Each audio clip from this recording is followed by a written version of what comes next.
Dr. Carrie Jones is a functional medicine women's health and hormone doctor who believes in the importance of both men and women understanding their hormones in a simplified manner so they can feel more empowered to take control of their own health, especially when they are told everything is normal, but they don't feel normal. She helps hormonally challenged people feel less crazy. She does this primarily through real talk education, sarcasm, funny analogies, and the occasional swear words, which I decided is allowed on this podcast. So yes. Yeah. You can find her at dr.carriejones on Instagram and drcarriejones.com on the interwebs. I first met Carrie at an event and we just sort of clicked. I feel like we've got the same energetic personality. And she's actually saved in my phone as Big Sister. Before I knew you were such a big deal. Now I'm like, oh, Dr. Carrie Jones. It says Big Sis in my phone. Okay. So I was newly pregnant at the time. And she explained to me that when I became pregnant, my body instantly flipped a bunch of hormonal switches and was like, yep, you're pregnant. And then recently I reached out to you because I was night weaning and I felt like an actual insane person. And you were just like, oh, sure. In my DMs with all the information. I was like, okay, I'm starting a podcast. Can you please share this information with my world? And you were as stoked about it as I am. So yeah, thank you. I hope we'll talk about you, but I just want your information and knowledge to make all of the pregnant new moms, all the hormonal things that are happening, and just kind of explain it because you do such a good job of just simplifying everything. So what an intro. Thank you. I love that intro. Good. That's hilarious. Yep. So I guess the first here we are. What, 2 years later, still talking. I know. We just random event. Yeah. The first 15 minutes just being like, oh, how are you? What's going on? Catching up. I love it. So first, just other than everything that I just read, tell me about you and how you got started on this and how you because you're so deeply into it with education and helping people. And I just want to know where that passion came from and all the things. I grew up knowing I wanted to be a doctor. I thought I wanted to go into OBGYN or pediatrics. I knew I had to center around women, and I was pre-med through undergrad. And I was working at two different hospitals. And one of the hospitals I worked in the pediatric wing, and the other hospital I worked in their outreach program with these two nurses. And the pediatric wing was very sterile. It was very surgical. It was very medication. It was very, very needed, right? Very important. And I thought, God, if this is medicine, I do not want to practice this way. No way. But the outreach program at the other hospital was exactly what I loved. We would go out in the community. It was boots on the ground. It was education. It was about diabetes and high blood pressure and all the eating healthy. And man, this is amazing. So I decided to put off conventional medical school, and on a whim, I moved to Oregon. I was in Ohio at the time, and I moved to Oregon because we just might as well go to the other O state and head out west. And I found naturopathic medicine, and it has a much more whole person, preventative, holistic spin to it. And I thought, this is what I align with. I love conventional medicine when you need emergency, when you need medication, when you need an urgent care, thank God it's there. But I also wanted to know the lifestyle, the nutraceutical, the supplemental, the nutrition, environmental, genetics. I wanted to wrap all that into it. So I got into hormones. Because I think mostly because I'm a woman and I really wanted to understand it. And the more I got into hormones, I thought, I was never taught this. And I'm a woman in medical school. Yes. Right. And so I laugh because I grew up in Lexington, Kentucky, and I learned sex ed from our football coach. Our football coach would come teach us sex ed, no joke. And that's where I learned it. So you can imagine what my sex ed education was in Kentucky from the football coach. So fast forward, I thought, gosh, women need to know this. And I would have so many patients that were like, why didn't I ever learn? Other than like the P goes in the V and that's how you get pregnant. Like nothing else was taught to us. Right. And so I had all these women that are like to ask like pregnancy questions, postpartum questions, perimenopausal questions, menopausal questions, even just like, hi, I'm 26 years old, the mess questions. Like, I'm not trying to get pregnant. And like, I'm not trying to do the, I like just basic stuff, Carrie, just basic questions. And so that's just what kept me in the hormone world, because I loved it. And so many women knew Hate nothing it. about their body. Yeah. Well, and it affects so much. Yes. Like your whole body, I feel like is Yes. just running. I mean, I don't know, but it feels like that. Like your hormones Yeah. affect your mood and like, Mhm. I don't even Your know skin and your hair and your energy and everything. And they all play together. They're all best friends. And so like if one hormone gets knocked off, then other hormones can get knocked off as well. So it can be like a domino effect. And it's yeah. And most women are born with 2 ovaries. And our ovaries are sisters, not twins, which I realize twins are sisters. But women don't, they think, oh, my right and my left ovary do the same thing every month. And I'm like, they don't, which is why some women every other month they get a hormone or a hormone, a headache or migraine, or every second month their PMS is bad. Or so, and when I explain this, women are like mind blown. They're like, oh my gosh, I totally get migraines every other month or every third month, or, and I'm like, oh yeah, because it's not what the book says. Your ovaries are not necessarily back and forth, and all these things that we weren't taught. And then it's like light bulb aha moments for women who go, oh, you mean I can track this and I can like plan for it and I can do something about it? I'm like, yeah, totally. yeah, you but can. Even if you're tracking, you could still get, Aaliyah's or AJ's or whatever. Like, because mine is so very like my cycle will be 26 days or 40 days. So I was like, we're good. Surprise. So, but then I meet you and you're like, so you're a doctor? I'm pregnant. Yeah. I need you to talk me down off the cliff. I was so glad to meet you. Hey, nice to meet you too.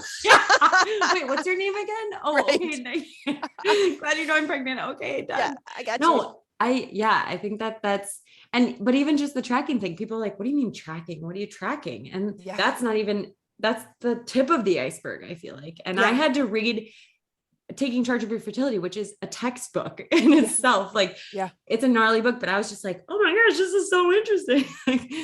Yeah. But I feel like it's true. If you don't have the interest or the initiative, it's not going to be taught to you. So I think that's really, I love that you're just passionate about it. And I feel like you're the person perfect for I feel like you're the perfect person for it because you do like teaching, you love connecting, and so you're interesting to listen to more than anything.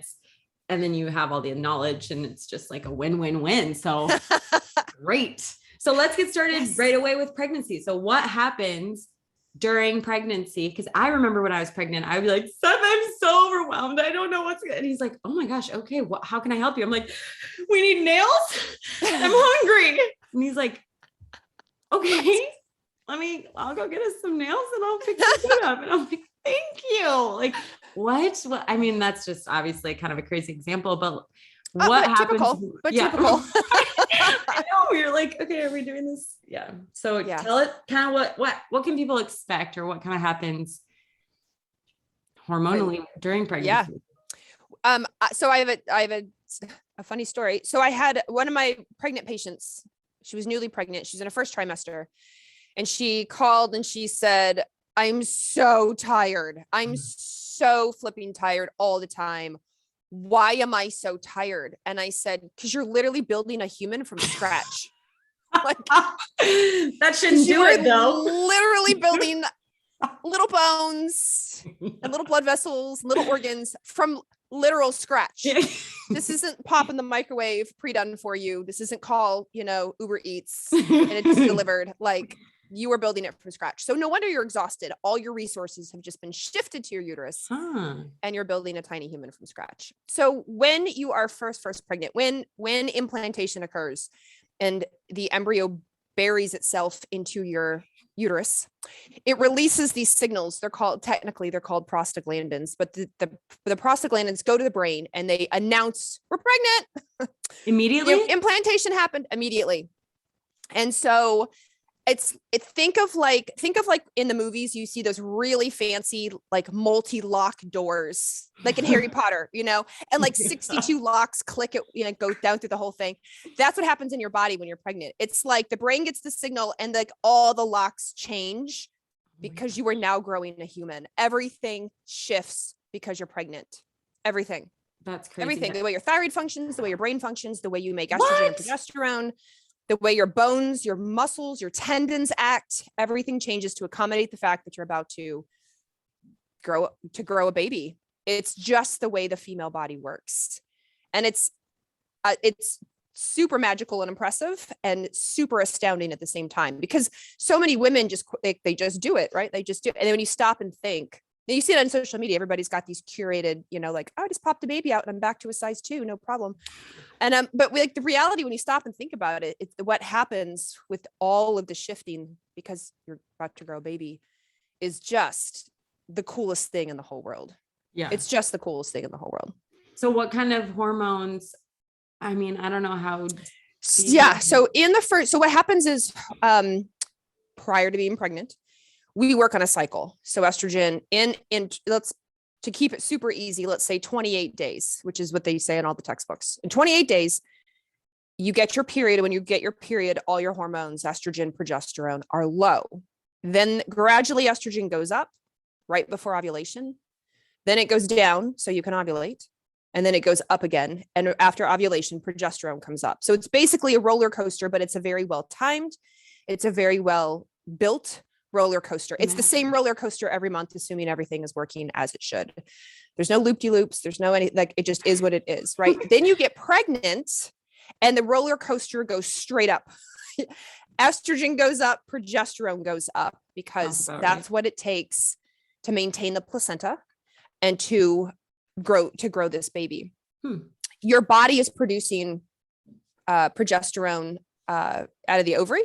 It's the leftover cells after you ovulate are what pump out progesterone until about like week 10-ish. And then the placenta takes over and the placenta makes progesterone. So there's a shift from you to it around 10 weeks where the placenta makes all this progesterone.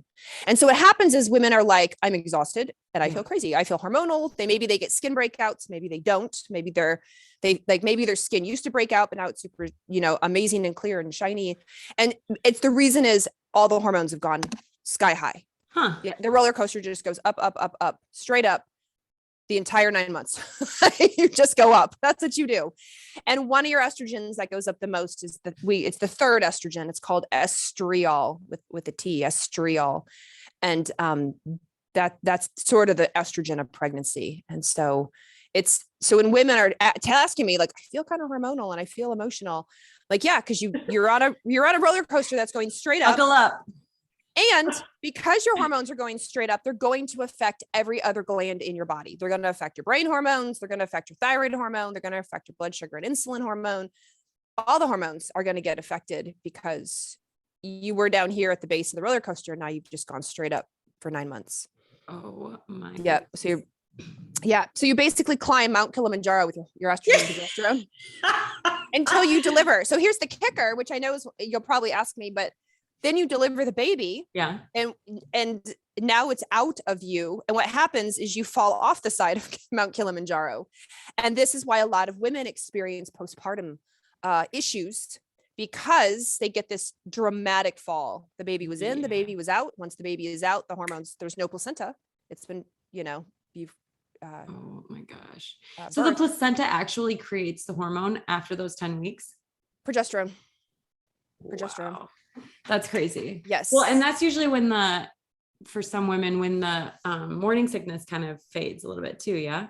For after the first trimester, morning sickness tends to abate. Yeah. But it's also that 10-week mark is a common miscarriage time. And so checking progesterone is a big thing I did with my fertility patients, because when they would call and say, I'm pregnant, I'm like, fantastic, go to the lab. We're going to check your thyroid, because thyroid issues could be a reason for miscarriage, and low progesterone could be a reason. You told me to do that.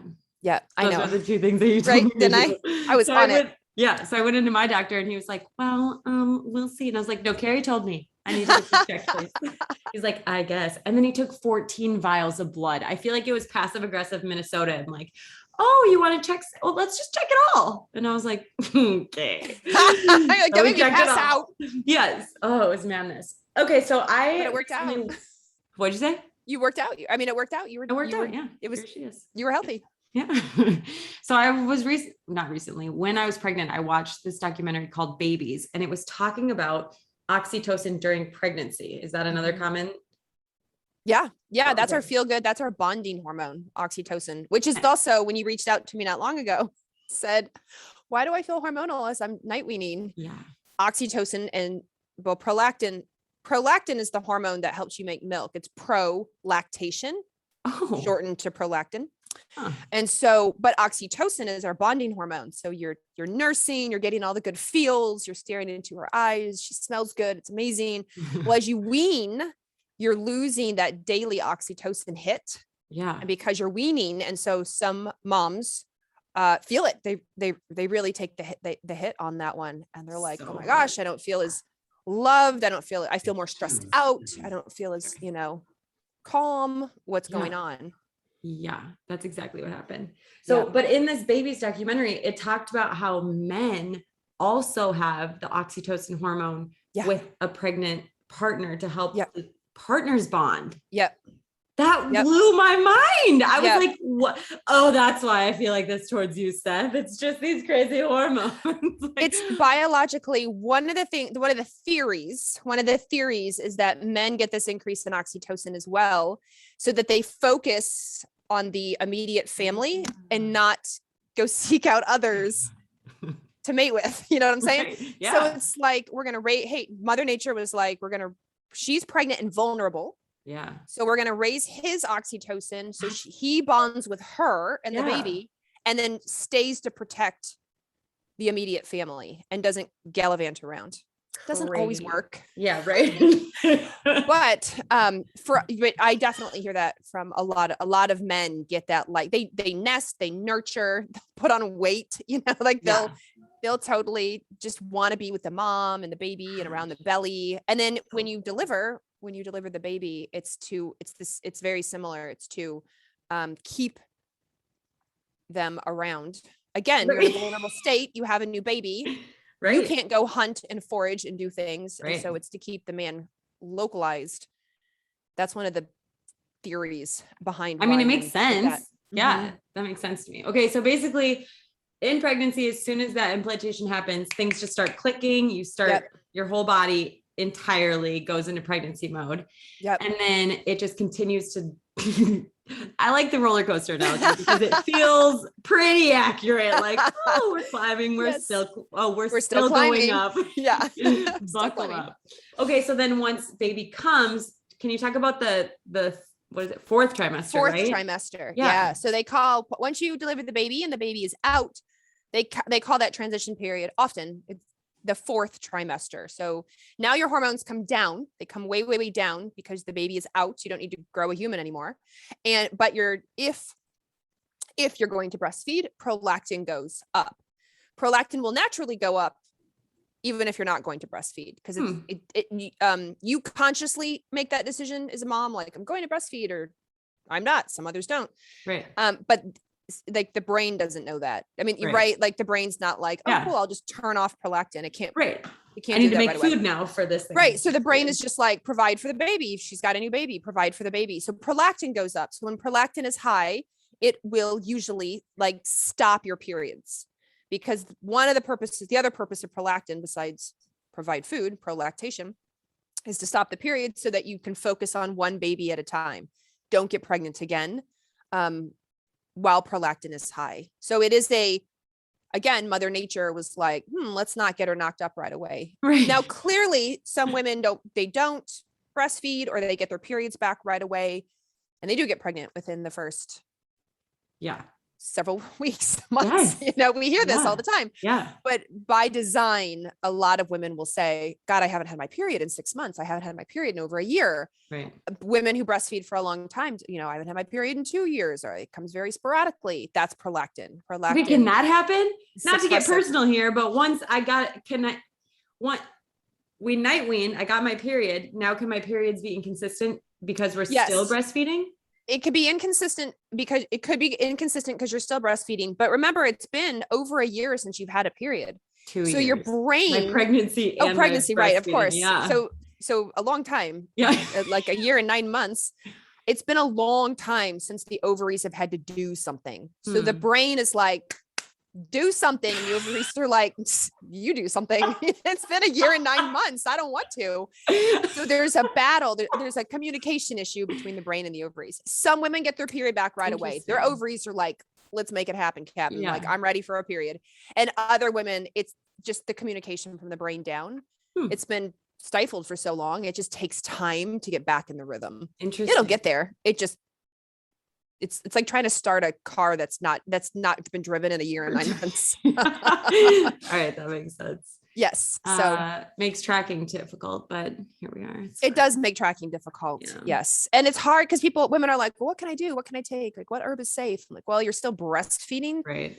If you are even a little bit, even just for comfort or to get them to sleep or when they're sick or something, then it can become challenging because you're breastfeeding. So there's not tons of stuff out there that, right. That we were like basal bodies still do that? Like the basal body temperature? Yes. Yeah. I mean, you can still, because remember you ovulate first. So this is the trick of how women go, I didn't get my period back. How did I get pregnant? I'm like, cause you release an egg, you ovulate first, and then you get your period 2 weeks later. So if you didn't realize this, you didn't notice you were ovulating, right? Then you had sex, you can totally get pregnant. Yeah. So yes, you can do basal body temperature and you may see your spike. You can do ovulation predictor kits, like you pee on them in the morning and you may be like, it's a positive.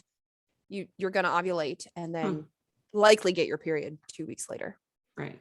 Yes. But in that 4th trimester, I mean, libido is just in the ocean somewhere.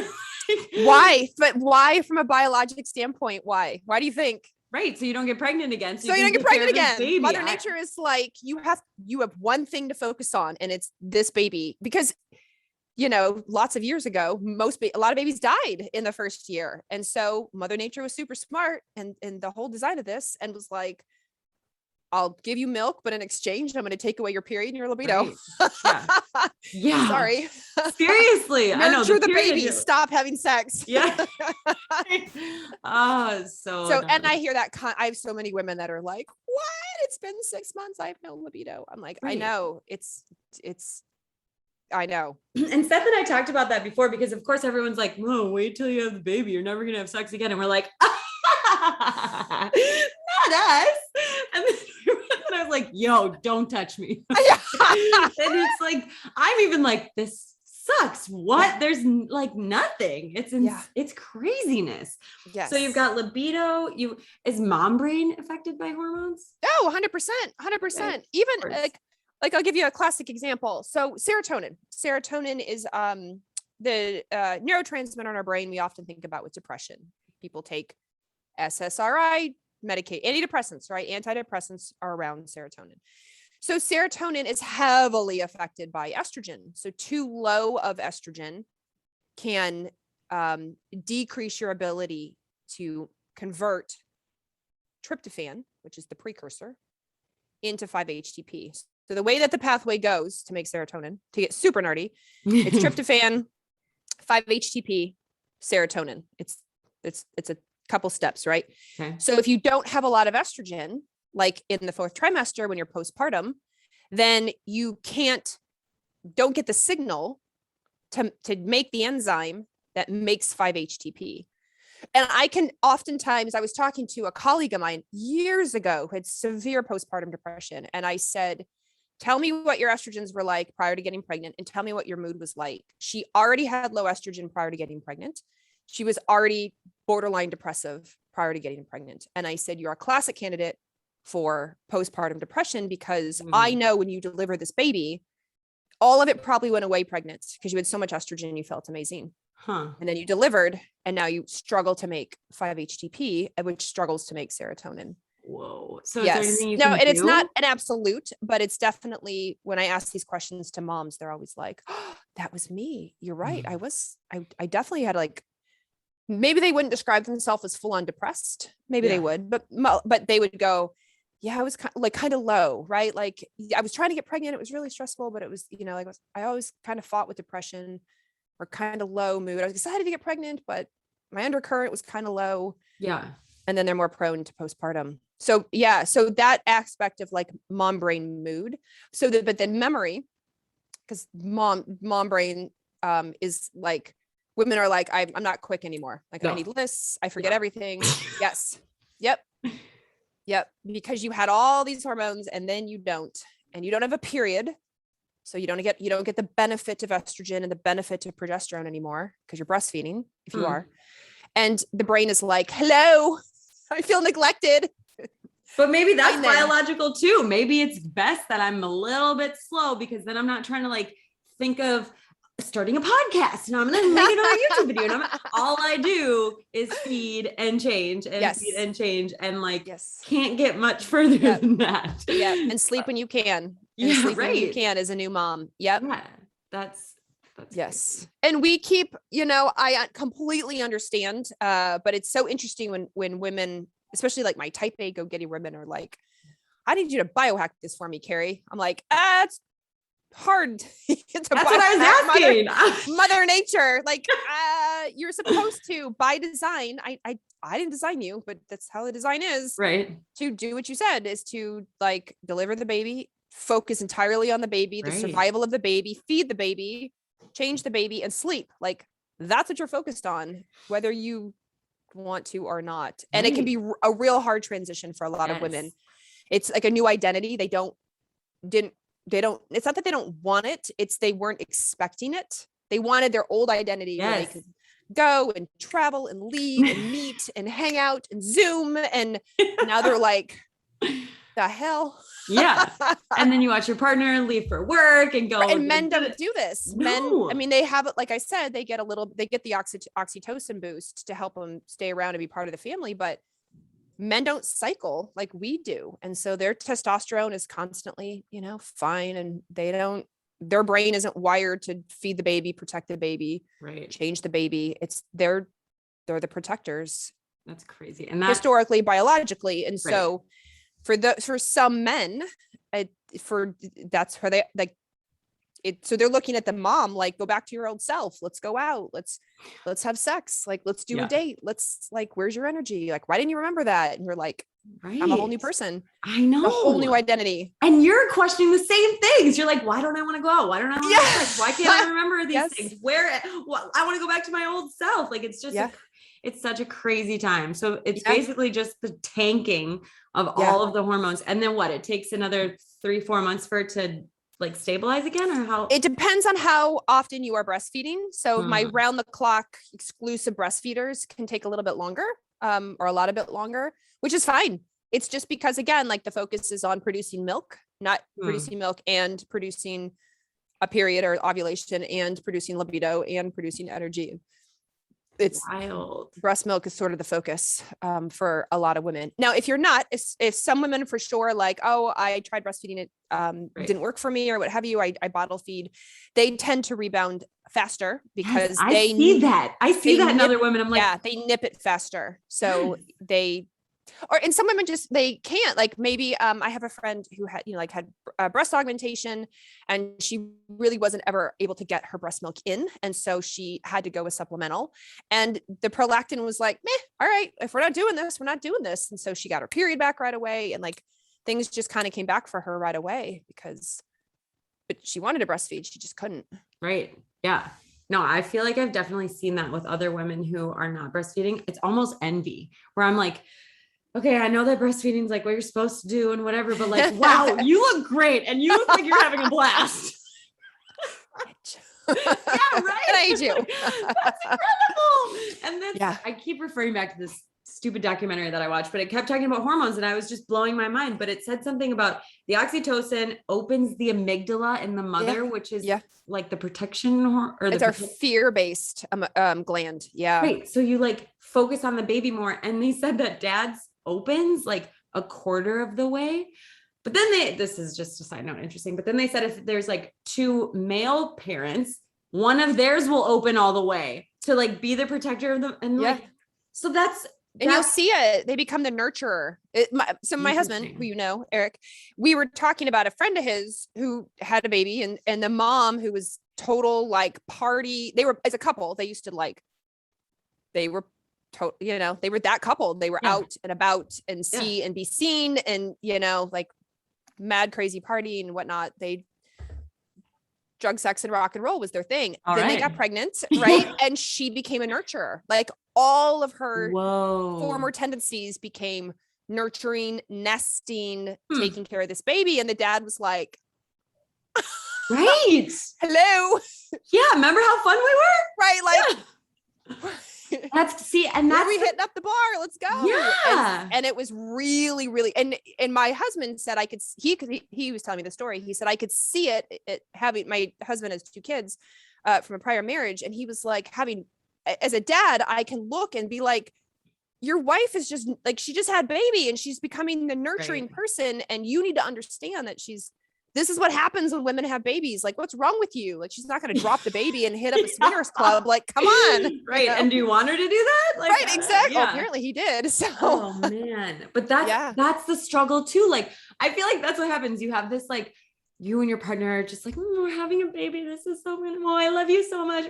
Rubbing noses at night and whatever. And then you have the baby and it's like, no libido. The baby is like, your wife is a new person who's trying to figure out herself and you're just trying to, and then it's hard on the relationship a lot of the times. And it's just so many changes and changes that you can see happening, but you can't do anything about. And it's all by design, like you said, and so I think, well, I would not say you can't do anything about, but what I would say is that much like my football coach teaching me sex ed in school, we aren't taught this. Like, imagine if like the whole world was like, hey, look, we're going to put, like, you went through sex ed in school, middle school or whatever. And then when you get older, we're going to have like what happens, what to expect when you're expecting, but for real. And it's going to be real talk. We're going to like for real tell you, here's what's happened. So you need to be prepared and you need to either get counseling now or you need to set yourself up for success now. You need to evaluate if this is going to work. And you're going to think like that's never going to happen to me.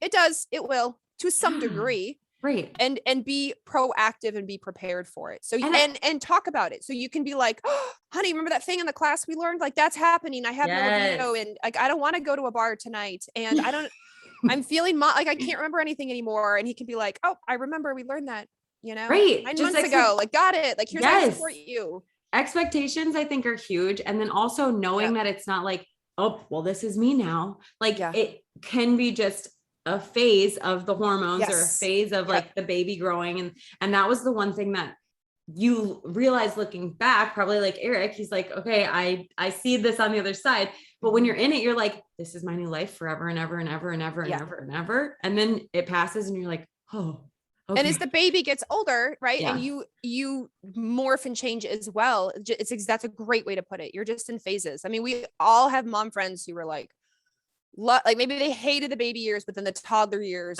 was great because they're like, oh my gosh, they're so much more independent. They can do things and I can finally be myself again. And I have a friend who has 3 kids and she was like getting her hair did and she was getting her hair colored and she was getting her, she was like, hallelujah, like I'm done breastfeeding.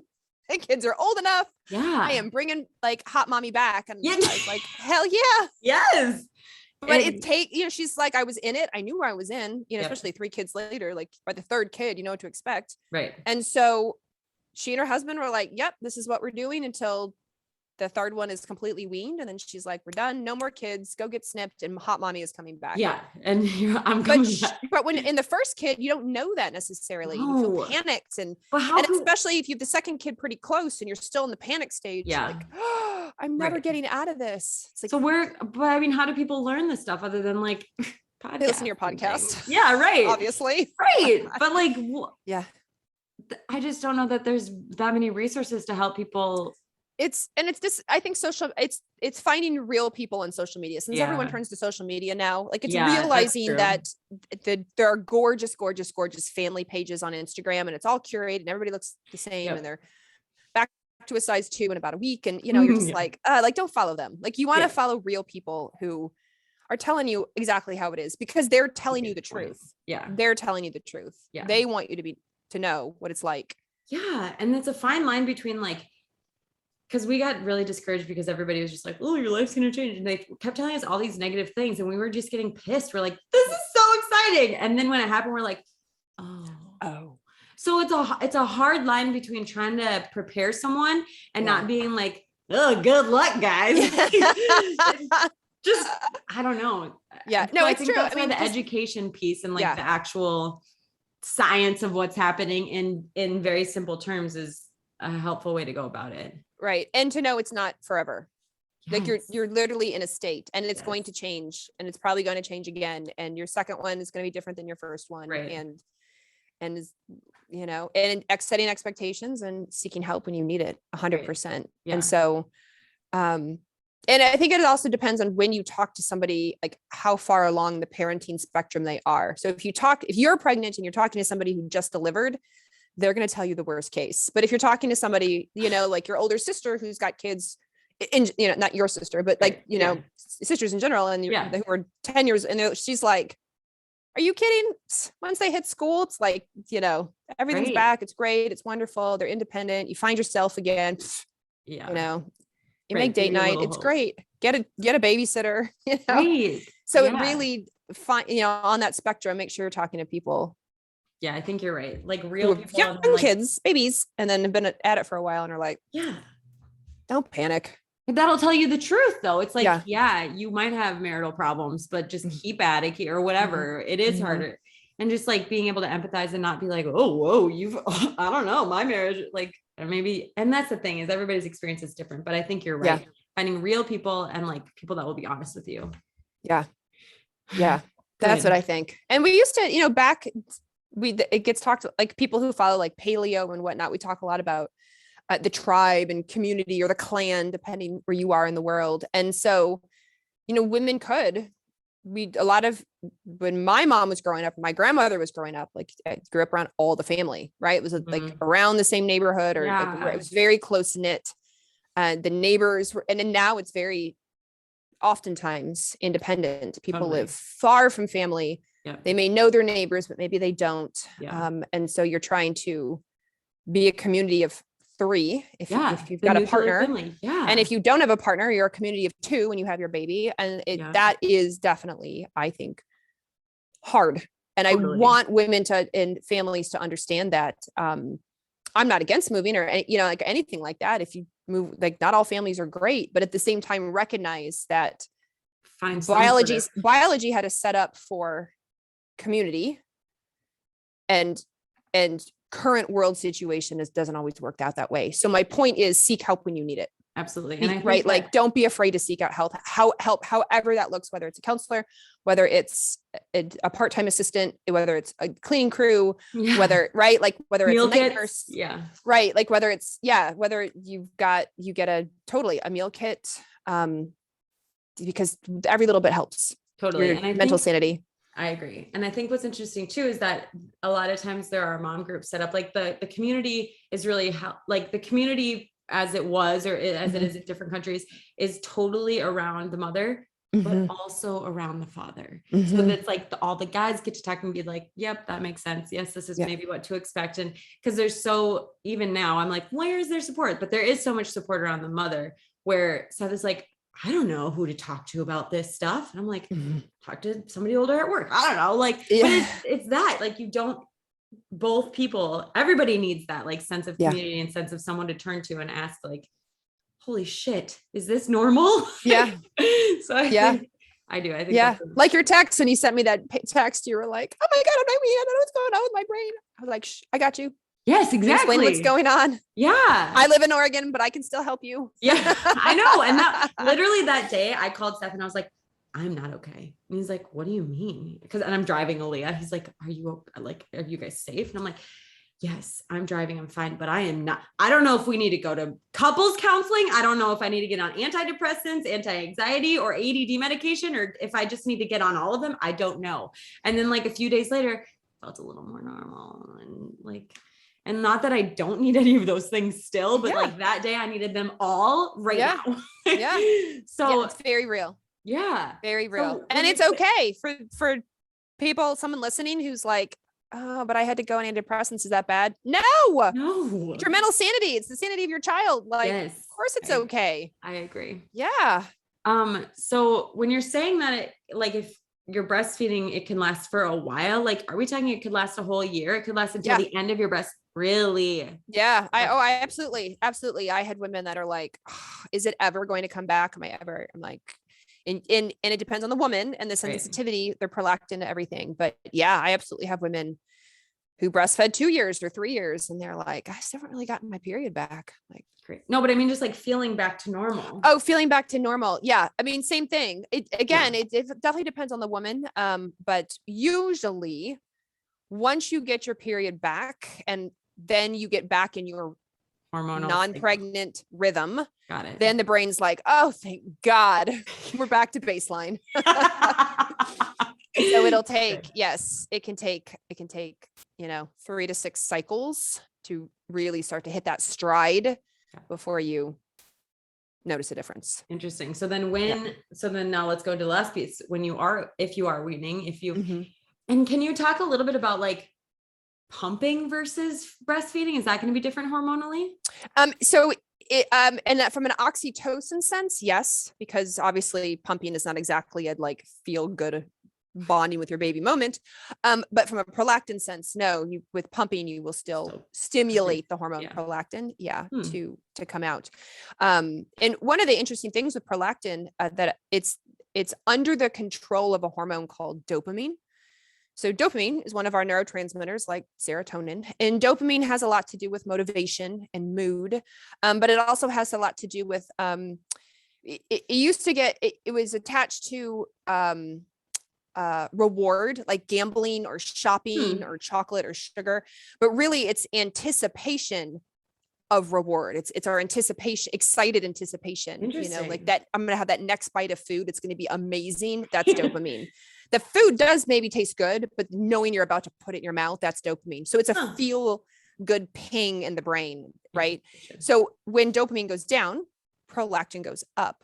So not only do women have to deal with the serotonin thing and mood and depression, but we lose that sort of anticipation, reward, excitement, sort of like excitement, right? Which ties in with libido as well, but also our mood. And so when you're breastfeeding, that's down, which again, is probably a safety survival, just focus on the baby thing.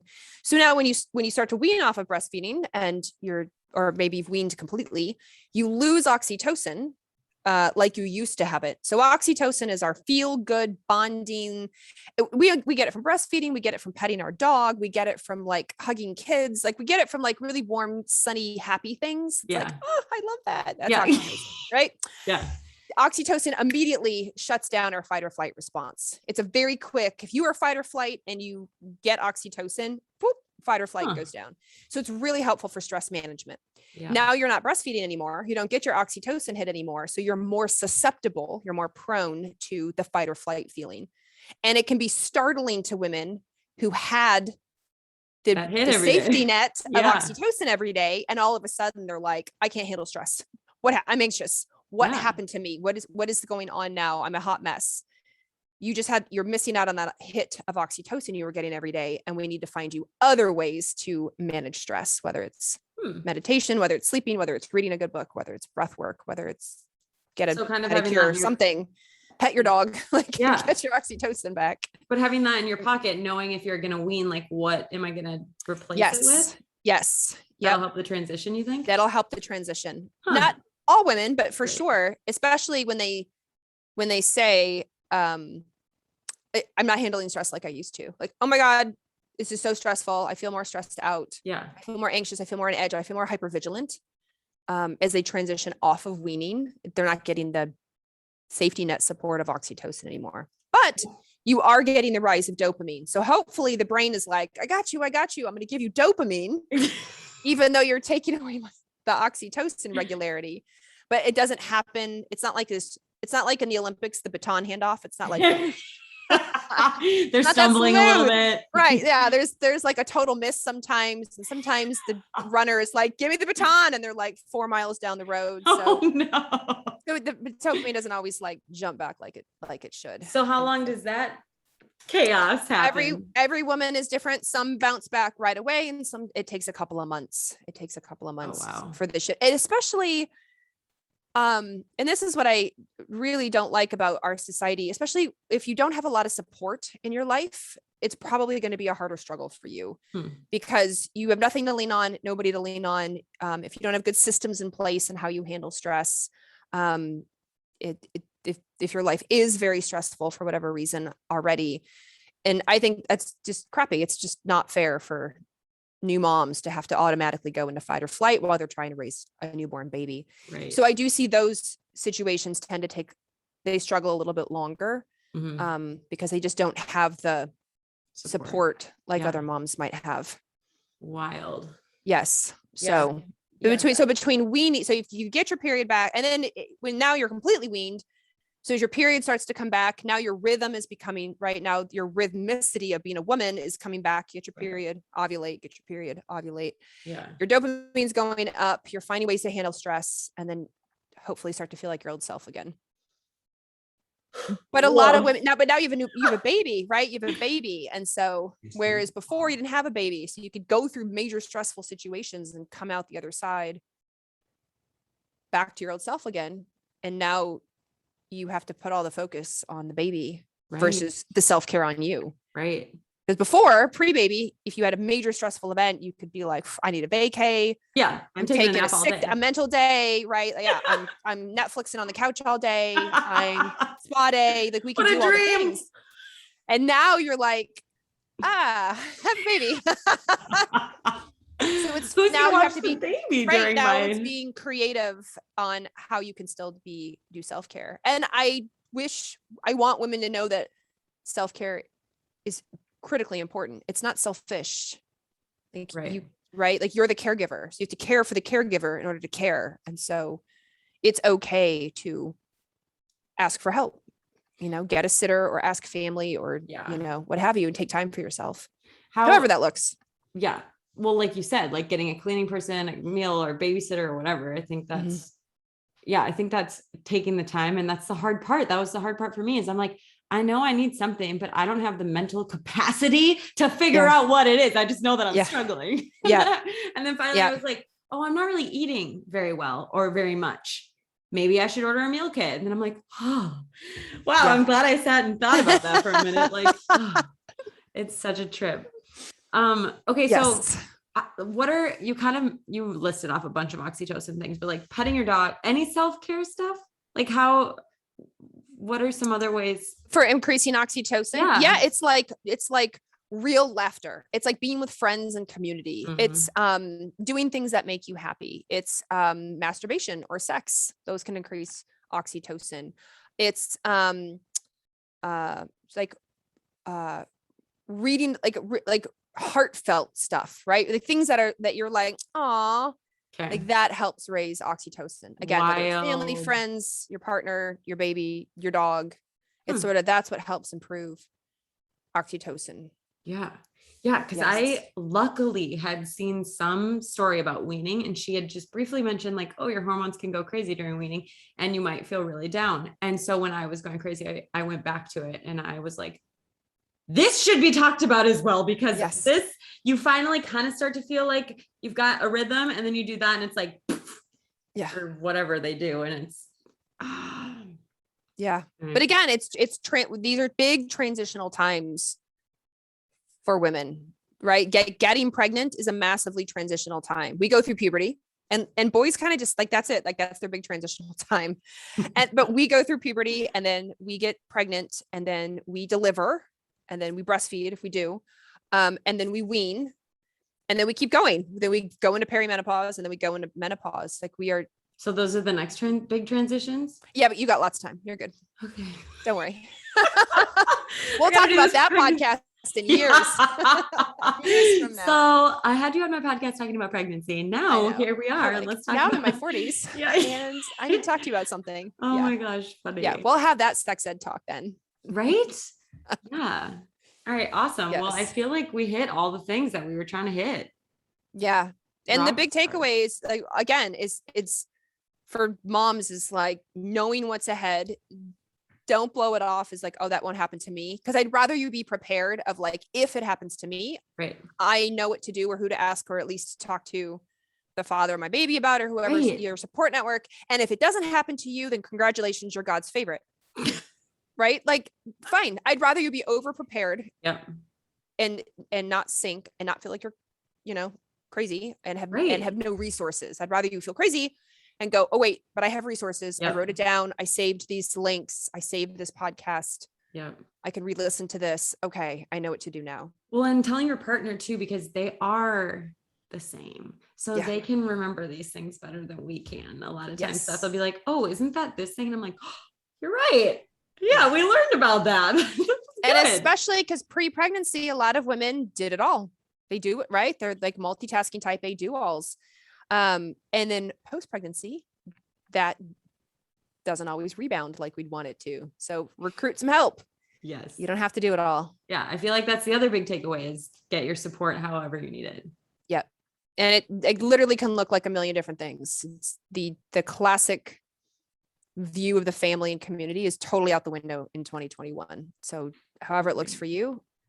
Yeah. Mom at the Park can be your community. Yeah. Yeah. Absolutely. Yeah. Awesome. Well, thank you so much for being here, bringing your bright personality. I knew that this would be so much fun and all the information just to help people just go through it, kind of know what to expect and to know that they're not crazy. Yes. Or that they are, but that they should expect this. Yes, exactly. It's phases and transitions. Yes. Amazing. Thank you so much. And we'll have to have you on again and talk about something else. Well, thank you. My gosh, Shayla, it's such an honor. Oh.